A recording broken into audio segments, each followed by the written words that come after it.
مصر کے اندر حضرت موسیٰ علیہ السلام نے ایک کبتی کو تھپڑ مار دیا تھا۔ قرآن مجید کے دامن میں یہ واقعہ موجود ہے۔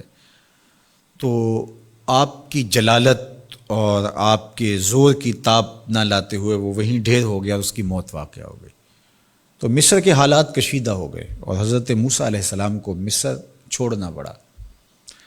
تو وہ شہر مدین کی جانب جا رہے تھے کہ راستے کے اندر ایک کنواں تھا، وہاں کچھ لوگ اپنے جانوروں کو پانی پلا رہے تھے۔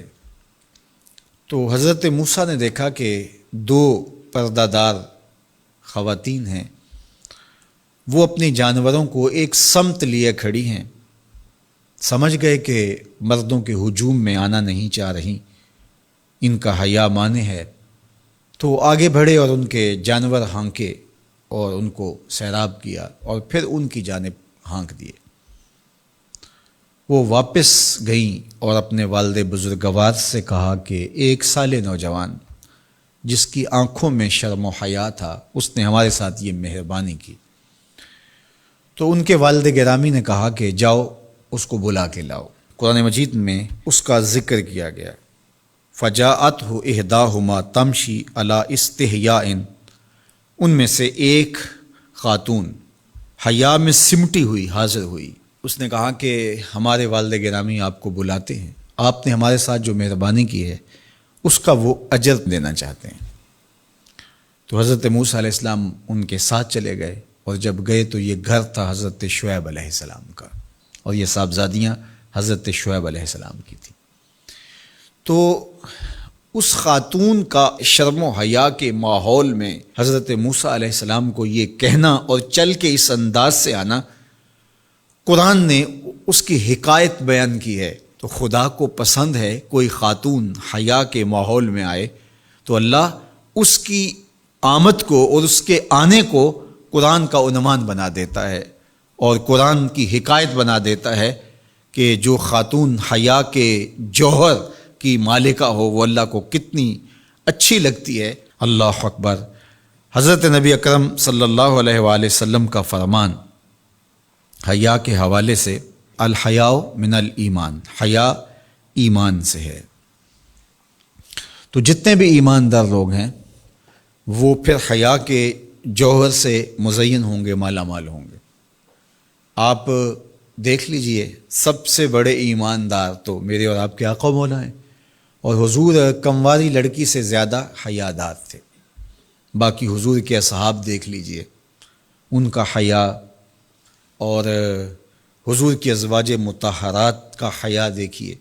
ام المومنین حضرت عائشہ رضی اللہ تعالی عنہا فرماتی ہیں کہ حضور کا جب وصال ہوا اور حضور میرے حجرے میں دفن ہوئے تو میں جب حضور کی قبر انور پہ جاتی تو معمولی چادر اوڑھ کے چلی جاتی، اس خیال سے کہ میرے شوہر ہیں۔ پھر حضرت ابوبکر صدیق رضی اللہ تعالیٰ عنہ کا وصال ہوا تو وہ بھی ساتھ دفن ہو گئے، تو میں پھر بھی اسی حالت میں جاتی اور میں سوچتی کہ ایک میرا شوہر ہے اور دوسرا میرا والد ہے۔ کہا پھر حضرت عمر رضی اللہ تعالیٰ عنہ کا انتقال ہوا اور وہ بھی ساتھ مدفون ہوئے۔ تو حضرت ام المومنین فرماتی ہیں کہ اب جب میں جاتی تو میرا جانے کا انداز مختلف تھا۔ فواللہ ما دخلت الا وانا مشدودۃ علی ثیابی حیاء من عمر۔ کہا اب جب بھی میں جاتی تو خوب اوڑھنی اوڑھ کے اور چادر لے کے جاتی، مجھے عمر سے حیا آتی۔ یہ ام المومنین کا انداز زندگی ہے۔ مخدرات اسلام کو اس سے سیکھنا چاہیے۔ جو قبر میں دفن ہیں ان سے بھی یہ حیا کریں، جو مومنوں کی ماں بھی لگتی ہیں۔ اور آج یہ دلائل دیے جائیں کہ پردہ تو جناب دل کا ہوتا ہے، چہرے کا پردہ تو نہیں ہے۔ باقی کسی کو اپنی آنکھ میں شرم پیدا کرنی چاہیے۔ عورت کو کیا ضرورت ہے کہ وہ اپنے آپ کو ڈھانپ کے رکھے؟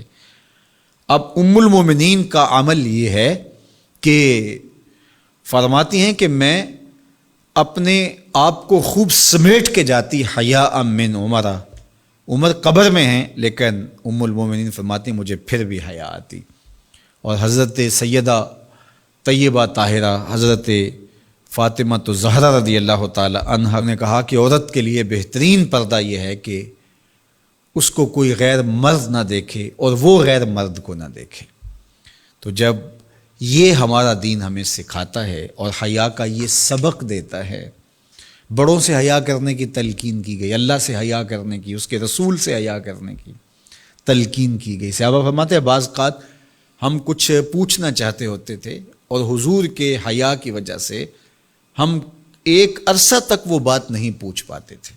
آج دادا کے سامنے بچے جس طرح بات کرتے ہیں اور جس طرح بچوں سے حیا کا جوہر ختم ہو گیا ہے اور اس کو وہ تہذیب نو کا کرشمہ سمجھتے ہیں اور جدید دور کی کرامت سمجھتے ہیں، یہ دور جدید کی کرامت نہیں ہے، یہ جاہلیت ہے۔ بڑوں کا احترام اور بڑوں کی عزت یہ زندگی کا جمال ہے۔